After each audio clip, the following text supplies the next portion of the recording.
What's up, everybody? Today we are taking one final test drive in a new Dodge Charger. Almost new anyway. This is a 2023 model. It has just under 2,000 miles on it as I record this. And of course, as a 2023 model, it has the last call plaque installed under the hood. Makes me sad. Bittersweet day to be driving one of the last Chargers they'll make. This is just a V6 Charger GT, one level up from a base. And in a weird way, this is the one I'll miss the most.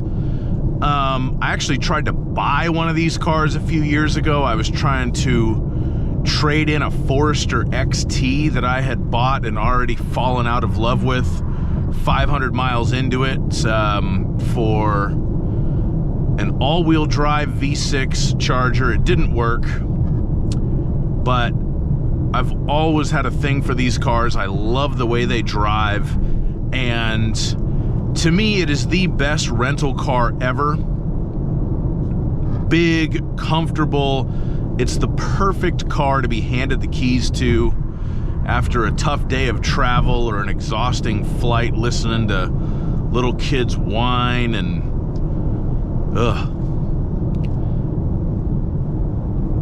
and very comfortable car on the highway. 120-inch wheelbase and ancient Mercedes-Benz architecture gives it a smooth ride. The handling's not half bad. I'm not sure that this particular example was all that well screwed together. There's a pretty consistent rattling that comes from up here somewhere, and the keyless entry doesn't work consistently. But mechanically, it runs fine.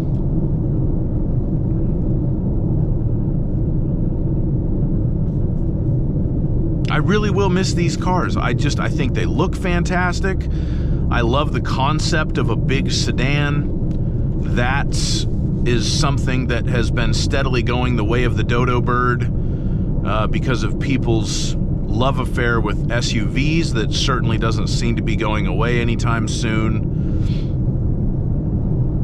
And people are still buying them. The V8 models especially. I mean, I think that, you know, if you could buy a Hellcat or a Scat Pack, or maybe even just a regular RT 5.7 liter Hemi right now and sit on it for 15, 20 years and, you know, not put very many miles on it and keep it in perfect condition with all the service records, I'll bet that's the kind of car that is going to bring top dollar on Bring a Trailer, Cars and Bids, whatever, in, you know, 10, 15, 20 years time, because they're just not going to be making V8s for that much longer. That's what everybody says anyway.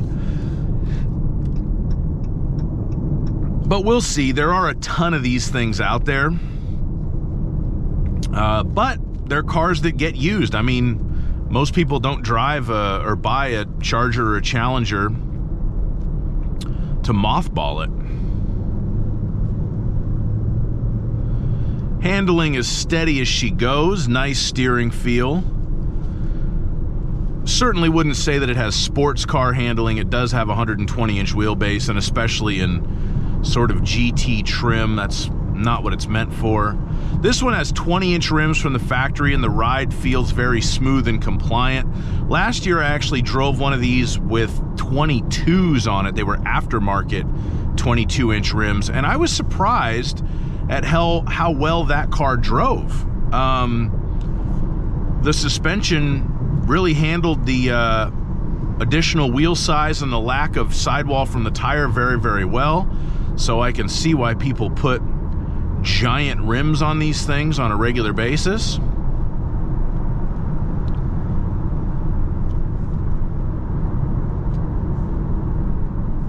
All of the inputs feel very nice. The brake pedal is very progressive. The throttle is very progressive. I think that of all the vehicles they've ever put a Pentastar V6 in, which is the 3.6 liter V6 in this car, this is the one where it fits the best.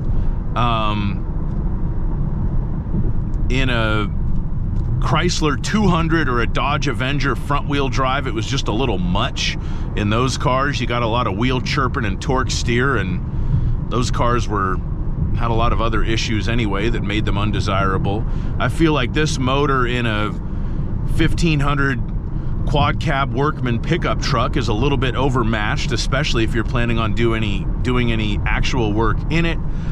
But in a Charger at the Enterprise desk, this is perfect. You can get up to 30 miles a gallon on the highway.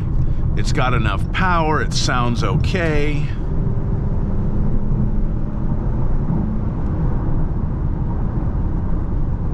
This is a car where all the pieces just fit perfectly. You've got what Doge calls the torque flight transmission. It's actually the ZF8HP, which has been around for quite a few years now, but I will still put my hand on my heart and say that it's the best transmission you can get in a new car right now. Some offerings from a lot of different manufacturers actually have more gears at this point, but none of them are really any better than an 8 HP.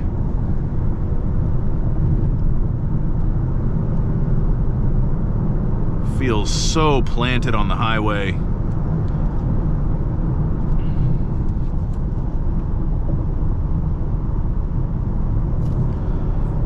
Was 05 the first year for the Charger? Was it 06? 05 was the Chrysler 300, which was on basically this chassis. And I think maybe 06 was the first year for the Charger. You can correct me in the comments if I'm wrong. The first iteration of it I didn't think looked all that great. When they redid it to give it the big tail light in the back, kind of like, what was that, 2012, 2013, something like that. That looked really good, and then this one looks probably the best of all. There's Angel Stadium, where they're currently in the process of wasting Mike Trout and Shohei Ohtani's Hall of Fame careers.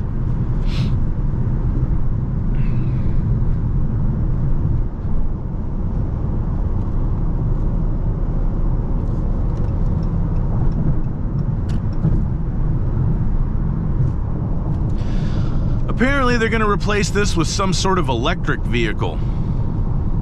Woohoo.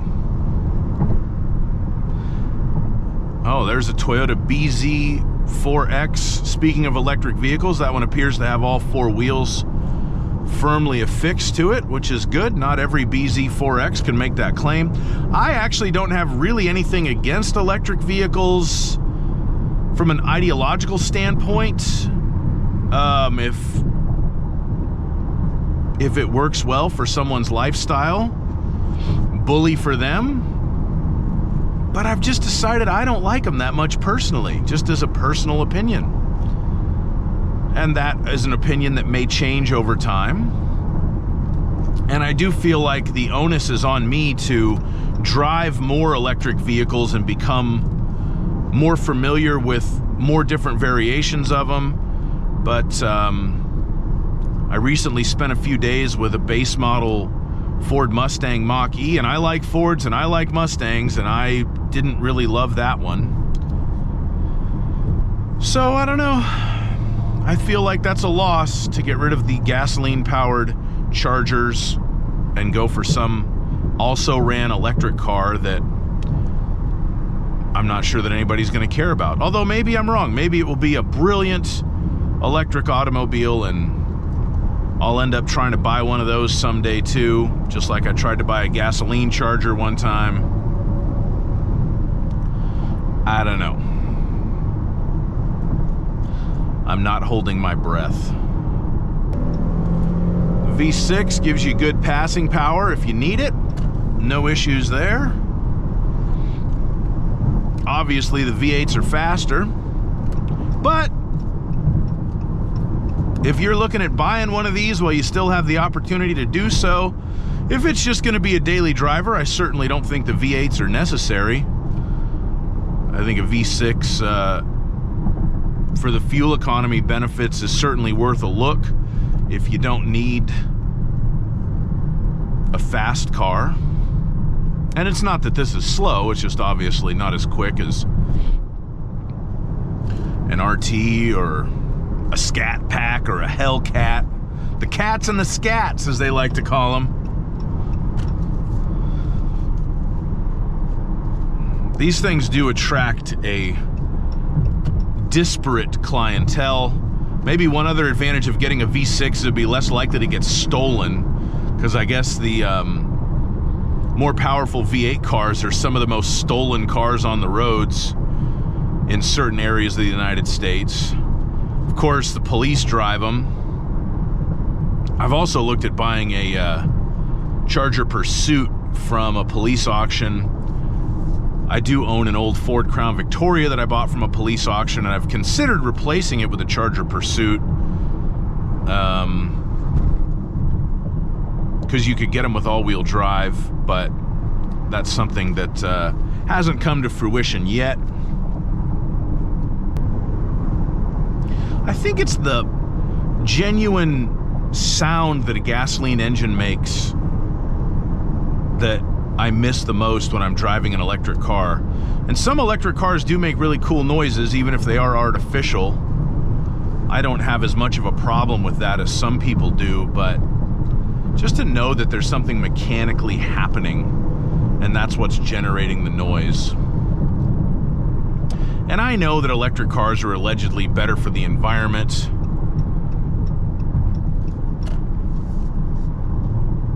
And that's certainly a consideration.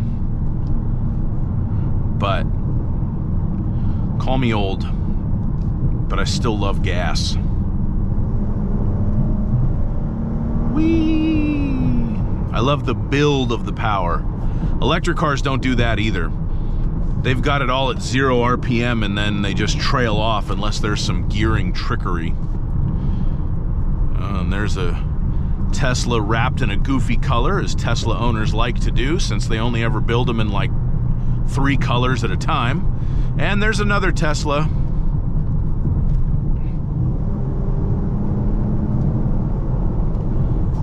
And everyone is merging. Come on, pal, I'm in a good mood. Get over.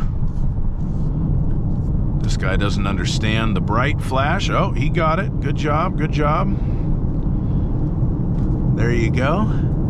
I guess maybe some people are not accustomed to courteous driving practices, but I